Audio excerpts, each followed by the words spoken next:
mãos sobre ele.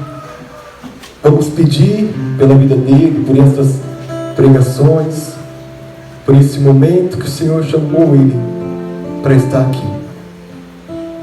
Que o Espírito Santo possa infundir o coração dele com a infusão do Espírito necessária para esse momento, para esta missão que ele confiou.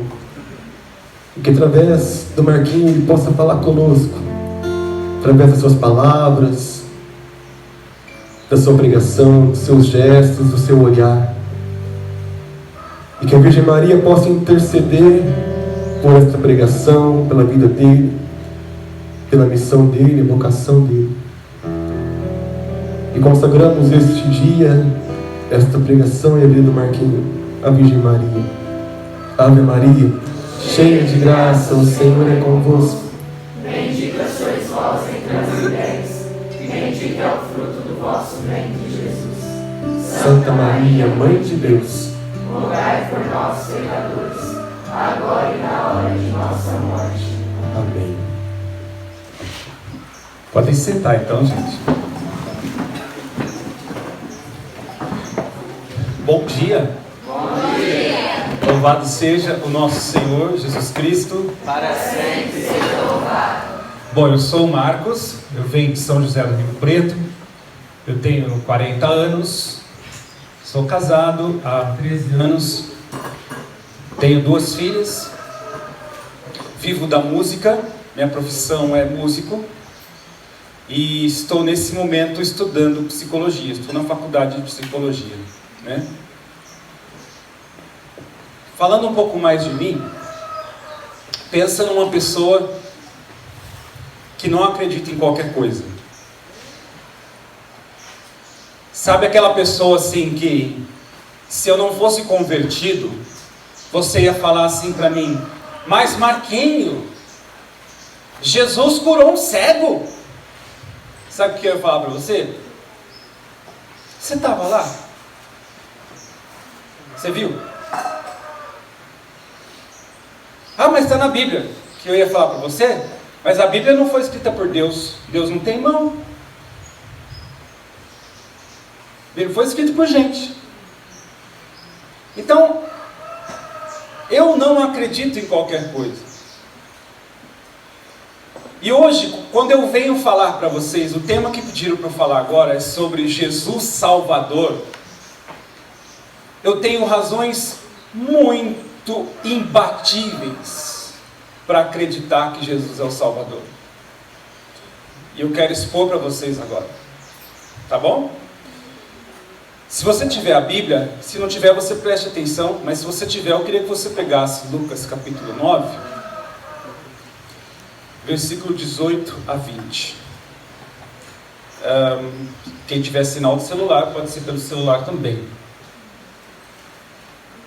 Lucas capítulo 9, versículos 18 a 20.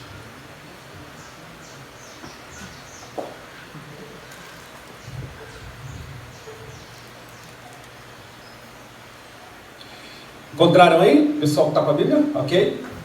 Diz assim, olha. Jesus estava orando sozinho. Os discípulos estavam orando com ele. Então Jesus perguntou para os discípulos: quem o povo diz que eu sou? Eles responderam: uns falam que o Senhor é João Batista, outros falam que o Senhor é o profeta Elias, que ressuscitou. E Jesus perguntou: e vocês, meus discípulos, quem vocês dizem que eu sou? Pedro tomou a palavra à frente e disse: tu és o Cristo de Deus. Palavra da salvação. Glória a vós, Senhor. Será que Jesus estava com algum problema de autoestima aqui? Escuta, o que o povo fala de mim? Né? Você vai vestir aquela roupa para ir na festa?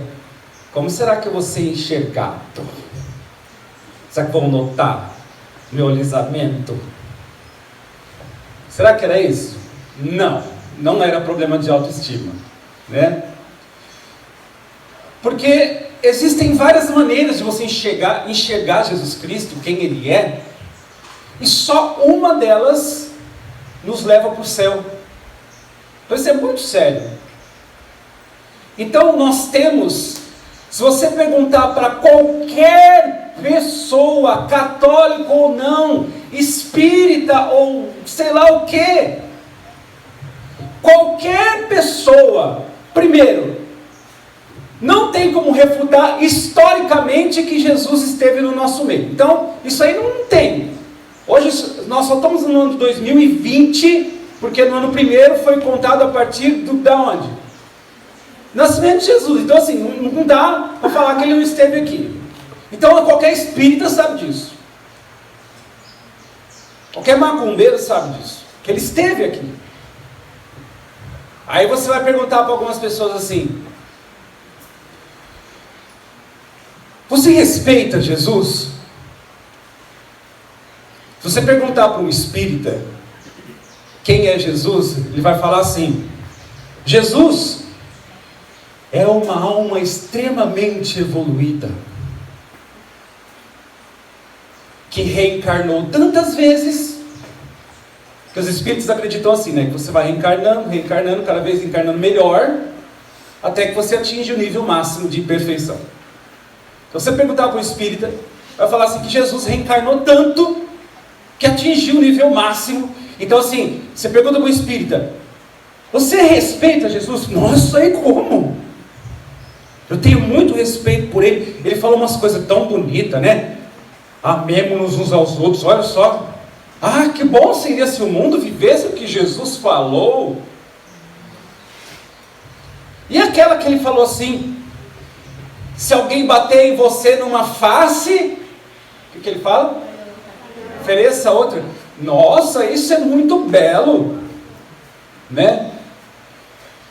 E isso, gente, assim, você vai encontrar o que os pensadores, independente da sua religião, falam de Jesus. E eu quero aqui pegar algumas opiniões que os grandes pensadores, cientistas do passado têm a respeito dessa figura, Jesus Cristo. Vamos lá. Um cientista disse: Jesus perante a ciência é a pessoa histórica de superioridade máxima na humanidade. Então, beleza. Pessoa que tem o maior ser humano da humanidade. Joia. Outra opinião: é a inteligência mais sublime e mais profunda. É o homem cume e a flor da humanidade e nunca será superado. É a pessoa sem um mínimo desequilíbrio entre as suas qualidades, todas sublimes. Em Jesus reina a máxima harmonia intelectual, afetiva e moral. Jesus é intelectualmente perfeito, psicologicamente perfeito, perfeito. Isso não é coisa da igreja, entenda, gente? Agora, basta acreditar todas essas coisas boas de Jesus? Definitivamente não. Porque se Jesus foi do máximo equilíbrio psicológico, igual dizem, e as pessoas admiram as coisas que ele disse, amemos aos outros, dá uma face, oferece a outro, etc. Mas se ele era... Mas pergunta para essas pessoas se elas têm Jesus, presta atenção agora que eu vou dizer, se elas têm Jesus como Deus, Senhor e Salvador de suas vidas. Dessa galera aqui que teceu elogios, todo cheio de palavra bonita, cientistas aqui, que foi a maior humanidade que já existiu. Pergunta para um espírita: tá bom, Jesus é a alma mais reencarnada e mais... Ah, é, querido espírita? Então Jesus é o seu Senhor e Salvador? Você assumiu Jesus como Salvador da sua alma, sem a qual você não vai para o céu, o Espírito fala assim, não, a gente se salva não é por Jesus, a gente se salva pela nossa evolução. Esse é o ponto. Esse é o ponto. Vocês entenderam por que Jesus estava preocupado com o que as pessoas estavam pensando dele?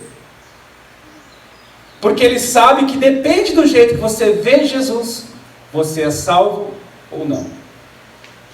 Para Jesus não é suficiente você acreditar historicamente nele. Para Jesus não é suficiente você admirar esse grande herói histórico que disse coisas lindas. Porque aí, gente, essas pessoas que admiram Jesus, parece que elas não leram a Bíblia inteira. Aliás, não leram. Porque Jesus fala umas coisas assim. Vou pegar aqui alguns termos. Vamos ver se ele era equilibrado mesmo. Jesus disse assim na Bíblia também, além dessas coisas bonitas, né? Antes que Abraão existisse, eu já existia. Gente, Abraão viveu séculos antes de Jesus. Como assim? Eu já existia. Que troço é isso? Vamos continuar. Aquele que não abandonar os seus pais por minha causa não entra no reino dos céus. Jesus, quem você pensa que é? Tem que abandonar. Se não abandona um pai por sua causa, não vai no céu. É. Que petulância é essa? Outra. Eu vou voltar no juízo final para julgar a humanidade toda. Hã? Você continua elogiando Jesus ou ele é um lunático agora para você? Outra. Eu sou o caminho, a verdade e a vida. Ninguém vai ao Pai se não for através de mim.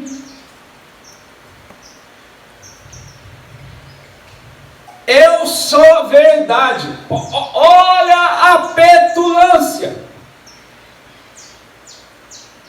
Tem gente que fala por aí que a verdade não existe. Tipo assim, se o macumbeiro é feliz na verdade dele, se aquilo é a verdade para ele, seja feliz ali. Então, é a verdade dele. A irmã, qual é o seu nome, irmã? Irmã Lua. A irmã Lua, se ela é feliz nessa verdade que ela assumiu, de viver a castidade, de ver se essa é a verdade sua, abraça essa verdade, seja feliz assim. Então ninguém assim, é dono da verdade mesmo. Herodes disse, né? O que é a verdade? Jesus derrubou tudo isso. Ah, a verdade não existe? Jesus falou assim, a verdade existe, ela tem nome. A verdade é uma pessoa, essa pessoa sou eu. Eu sou o dono da verdade. Se alguém na sua casa falasse para você assim, eu sou a verdade em pessoa, o que você ia achar dessa pessoa?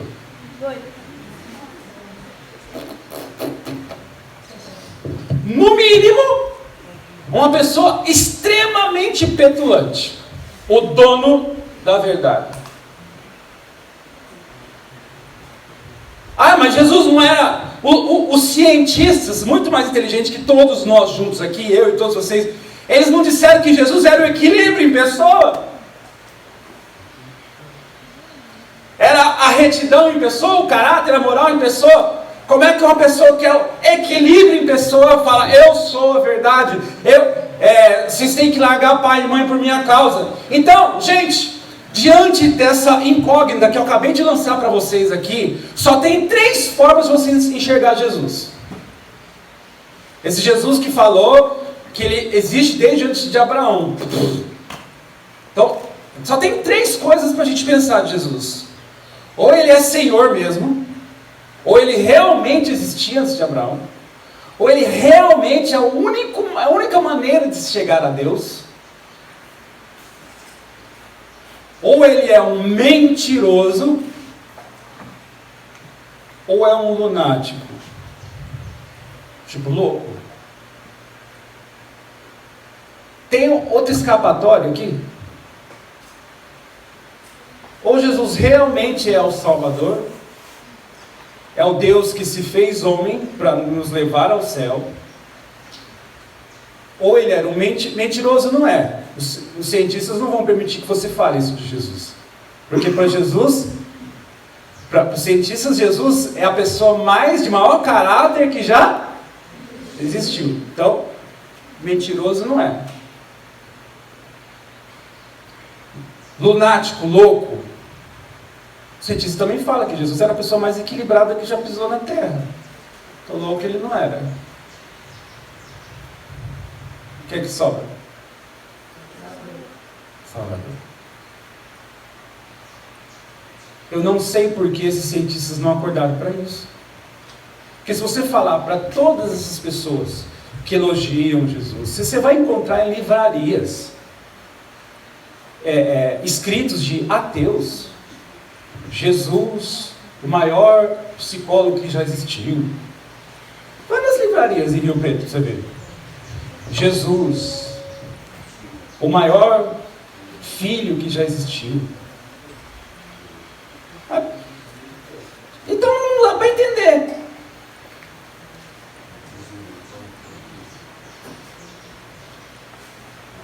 Gente,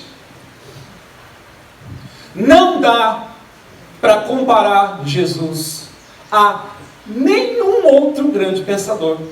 Não tem, nem passa perto.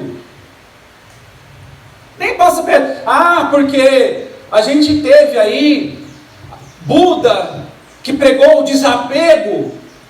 Pregou, é bonito. Só não é doutrina da igreja, mas é bonito. E temos também essa outra visão de Jesus Cristo. Então, gente, não tem nem comparação, pelo amor de Deus. Qualquer pessoa, Meishu Sama, que é autor do nome do Seishonoye, Buda, Allan Kardec, Aristóteles, eu não estou desprezando essas pessoas, mas primeira coisa,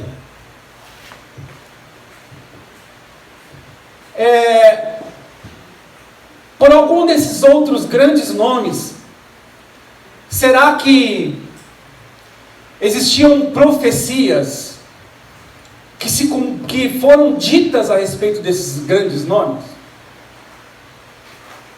Que eu vou ler uma coisa aqui para vocês.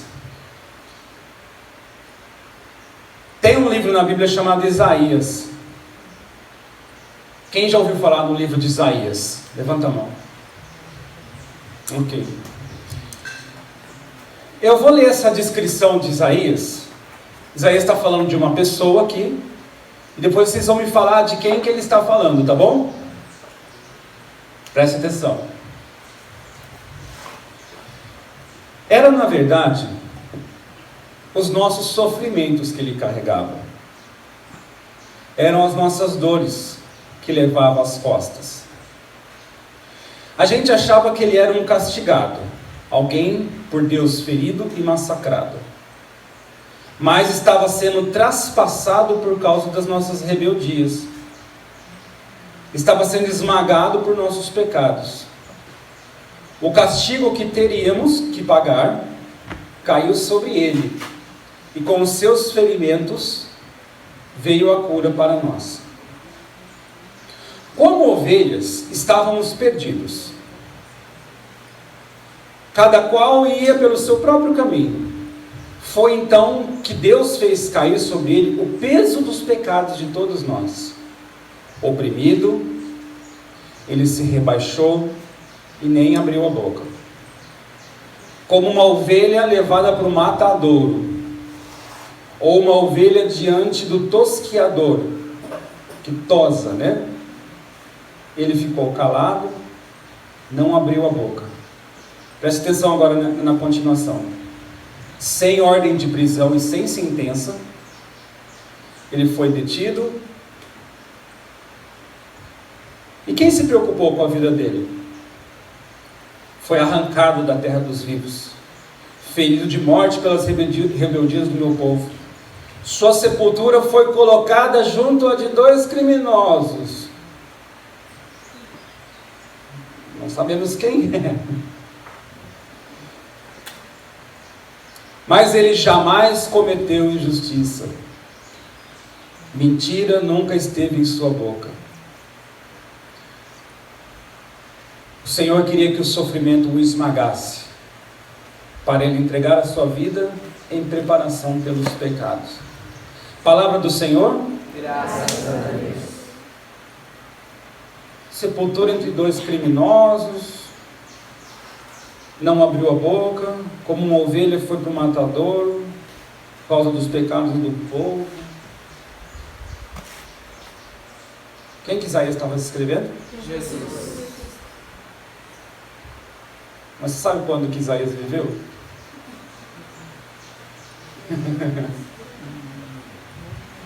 ...700 anos antes de Jesus nascer.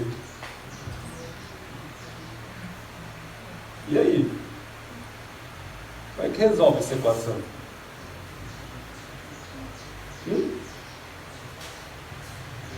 700 anos antes de Jesus nascer.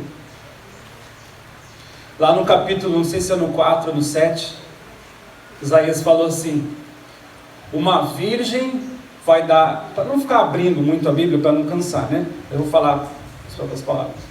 Capítulo 7, Isaías fala assim: uma virgem vai dar à luz um filho, que vai ser Deus no nosso meio. Uai!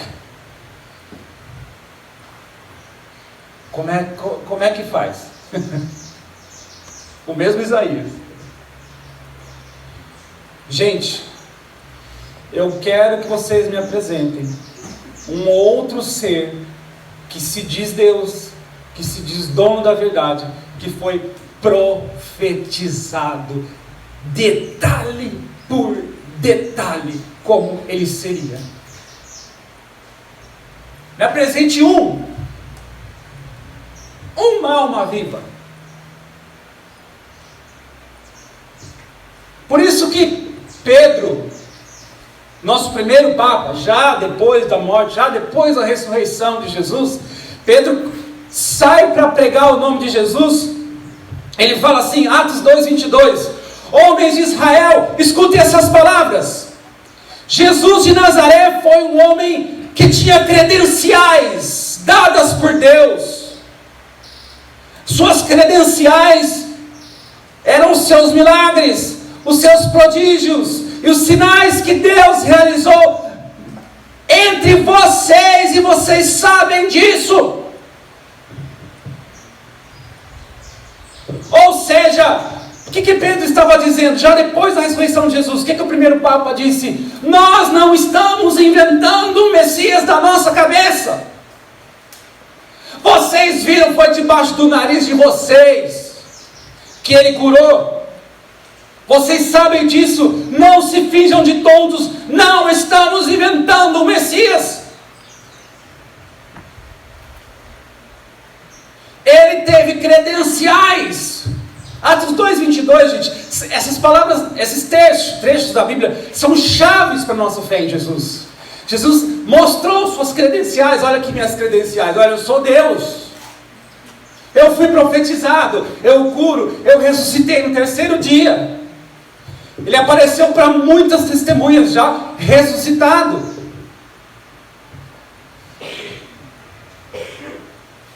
Para morrer pelos nossos pecados.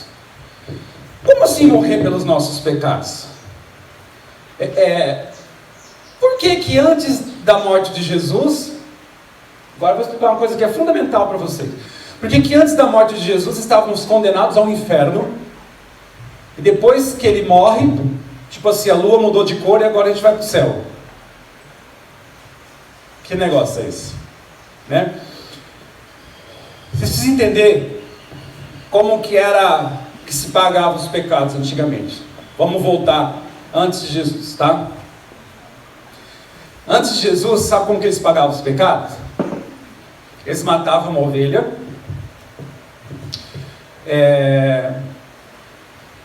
aquela ovelha morta, eles acreditavam que era nós que merecíamos morrer. Então aquela ovelha representava a humanidade. Então eles levavam aquela ovelha para o templo, aquela ovelha que representava o ser humano, né? As pessoas não podiam subir no templo para colocar a ovelha morta ali na cerimônia de purificação dos pecados. Então só um sacerdote podia.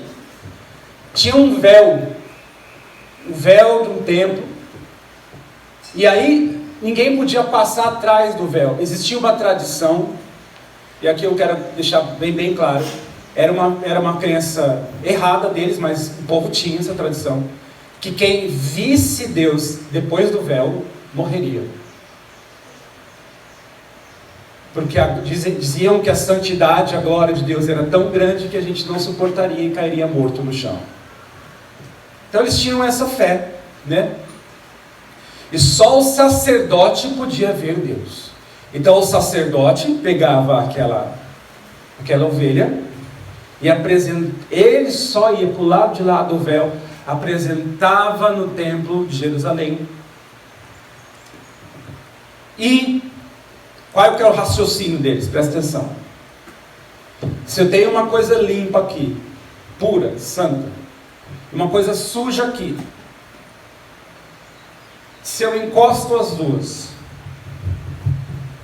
o que acontece? O limpo limpa o sujo, ou o sujo suja o que estava limpo? Exatamente, sujo que estava limpo. Mas eles acreditavam que o poder de Deus era tamanho que quando aquela ovelha suja encostava na presença de Deus, a pureza de Deus sugava e limpava as impurezas da ovelha. Então, o poder de Deus quebrava essa lógica do sujo limpo. Eles acreditavam. E isso, gente, eles faziam muitas vezes. Muitas vezes. Uma atitude inteligente? Nem tanto. Mas foi feito muitas vezes. Por quê? Se a ovelha está para pagar os pecados do povo, o povo que pecou, é a ovelha que tem que morrer? Tadinha da ovelha, gente. Não tem sentido. E o pior, não é um pecado qualquer. Não é um pecado qualquer. É um pecado cometido não contra aqui o Jonathan, a Lorena. Se eu ofender a Lorena é gente como a gente. Fica fácil de eu me reconciliar com ela? Fica fácil. Se eu agredi-la, se eu bater nela.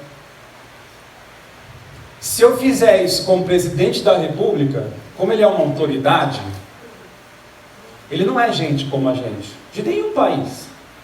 Então, se eu agredir o presidente da República, imediatamente eu vou preso.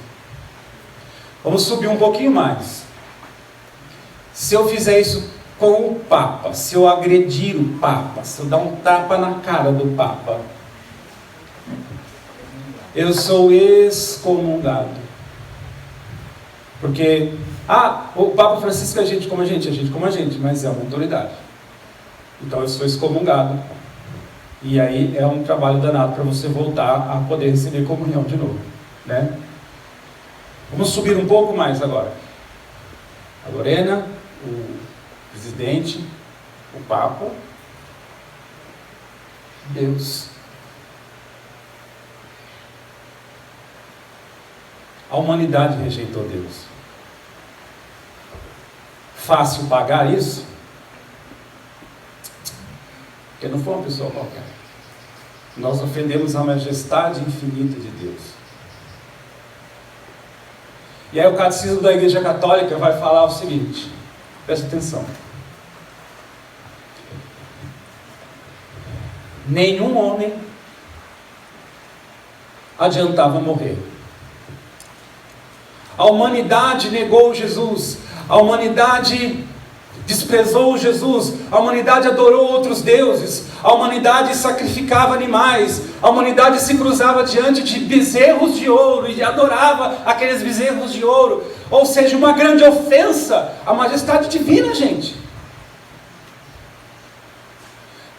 E aí o catecismo falava assim, que essa ofensa é tamanha, que matar uma ovelha nem passa perto de pagar.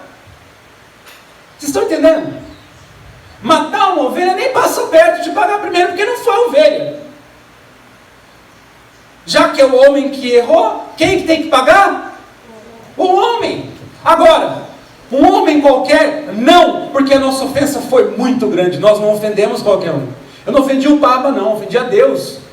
Então se eu, Marcos, se a irmã Lua morresse na cruz, não seria o suficiente. Porque não é uma alma tão grande, mesmo sendo freira, capaz de pagar os pecados da humanidade. Quem está dizendo isso? Catecismo da Igreja, presta atenção. O Catecismo da Igreja, parágrafo 616. Nenhum homem, ainda que o mais santo, tinha condições de tomar sobre si os pecados de todos os homens e se oferecer em sacrifício por todos. Olha o Catecismo da Igreja está dizendo. Nenhum homem, mesmo que o mais santo, era digno o suficiente de pagar tamanha dívida. Já que nós ofendemos a majestade infinita de Deus, somente a vida de um Deus, olha, presta atenção agora que é o centro da palestra, somente a vida de um Deus é capaz de reparar a ofensa infinita que nós cometemos contra a majestade infinita de Deus. Não havia outra pessoa que tinha condições de se oferecer em sacrifício pela humanidade. Tinha que ser alguém da altura de Jesus. Somente uma pessoa divina é capaz de reparar a ofensa que nós cometemos contra a majestade divina de Deus. Então ele sobe na cruz, ensanguentado, sujo, carrega sobre si os pecados da humanidade. Ele sobe sobre o altar da cruz, como aquela ovelha, atravessa o véu. Ali já não era mais o templo, mas era a cruz, ao ar livre, né? Ele morre e toca a majestade infinita do Pai. E a majestade infinita do Pai purifica, agora de verdade, a humanidade. E no Evangelho de João fala assim, que na hora que Jesus morreu, na sua Bíblia está assim, na hora que Jesus morreu, o véu do templo se rasgou. Olha que bonito. Antes de Jesus, eu e você não tínhamos o direito de rezar. Antes de Jesus morrer na cruz, eu e você não tínhamos acesso direto ao Pai. Era um véu. Nós não podíamos ver Deus face a face. E o evangelista João fala que quando Jesus morre, o véu se rasgou sozinho. Rasgou. Jesus não estava ali dentro. Me presta atenção. Jesus não estava dentro do templo. Quando ele morre, o véu do templo se rasga. Ou seja, ele nos reconquistou naquele dia o nosso direito de rezar. E depois, os apóstolos nos livro de Coríntios, livro de Romanos, livros dos apóstolos, depois eles se descabelam para pregar isso, para pregar isso, para pregar isso. Por exemplo, Colossenses capítulo 2, ele cancelou o documento escrito contra nós, O que estava escrito nesse documento nos condenava. Ele aboliu definitivamente, encravando na cruz. Colossenses capítulo 2, versículo 14. Havia uma sentença escrita, havia um mandato escrito para nós, que Jesus cancelou definitivamente.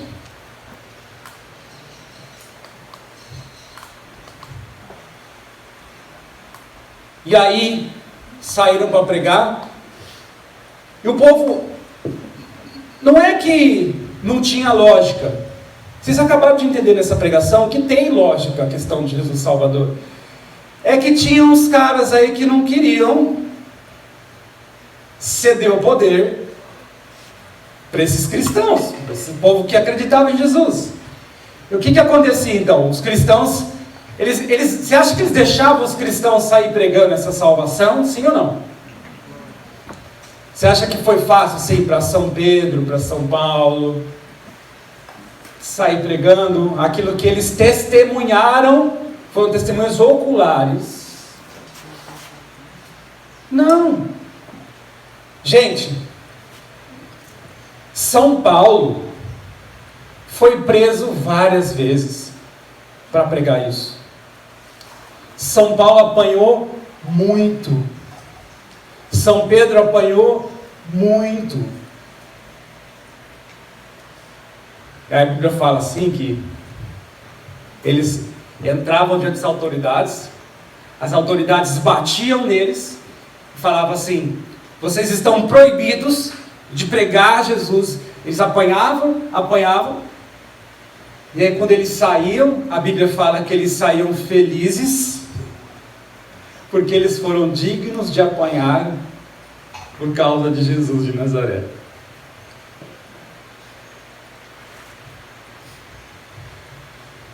Gente, esses homens não são diferentes de eu e você.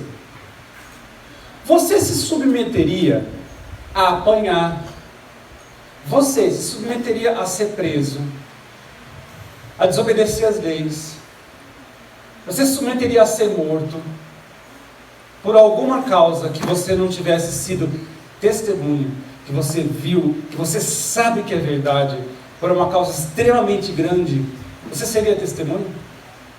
Você se submeteria a isso?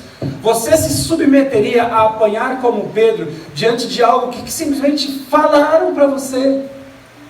O que é que o Papa Bento XVI fala no seu livro Jesus de Nazaré? Ele fala assim: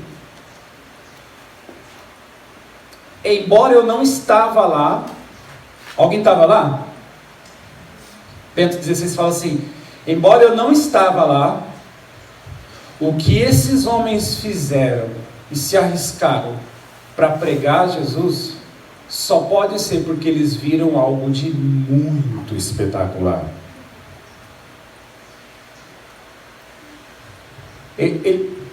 Porque eles não eram loucos, era gente como a gente.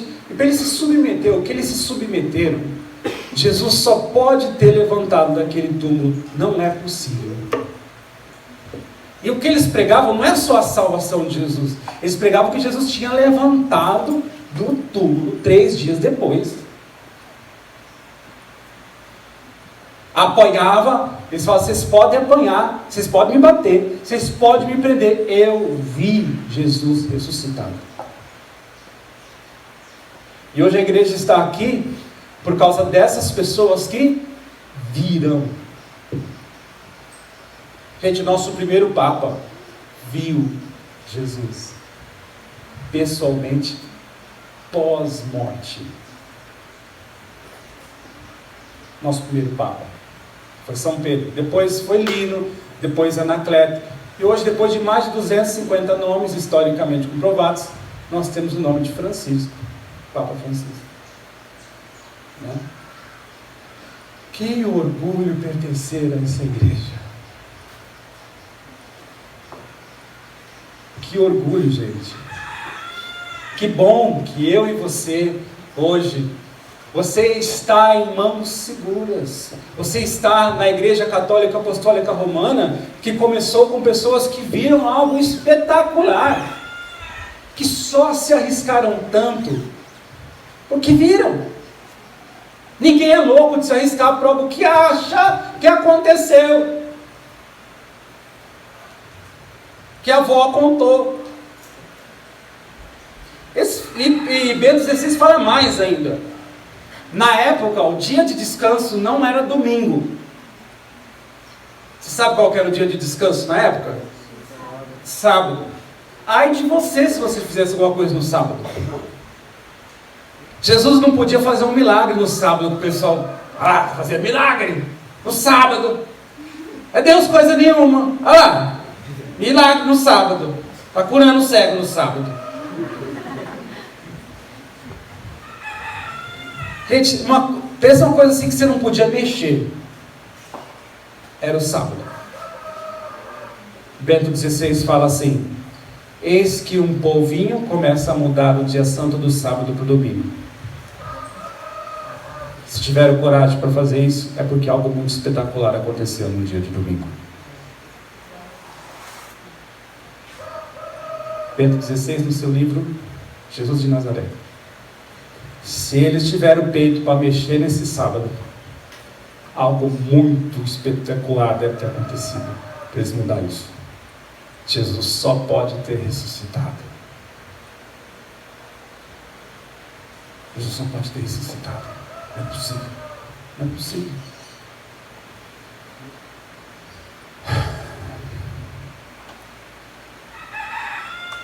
Não acreditem em qualquer coisa. Esse é o meu conselho para vocês. Não acreditem em qualquer coisa. Sejam inteligentes. Quem quer nessa manhã proclamar Jesus Cristo como seu Senhor e Salvador e fazer uma oração falando com Ele: Jesus, eu te aceito como meu único caminho para chegar até Deus. Quem quer fazer essa oração? Levanta a mão. Aí do seu lugar mesmo.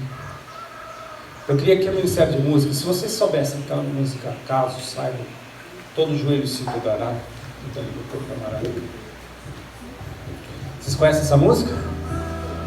Vamos cantar assim. Todo joelho se dobrará e toda língua proclamará que Jesus Cristo é o Senhor. Todo joelho se dobrará. Vocês. Todo joelho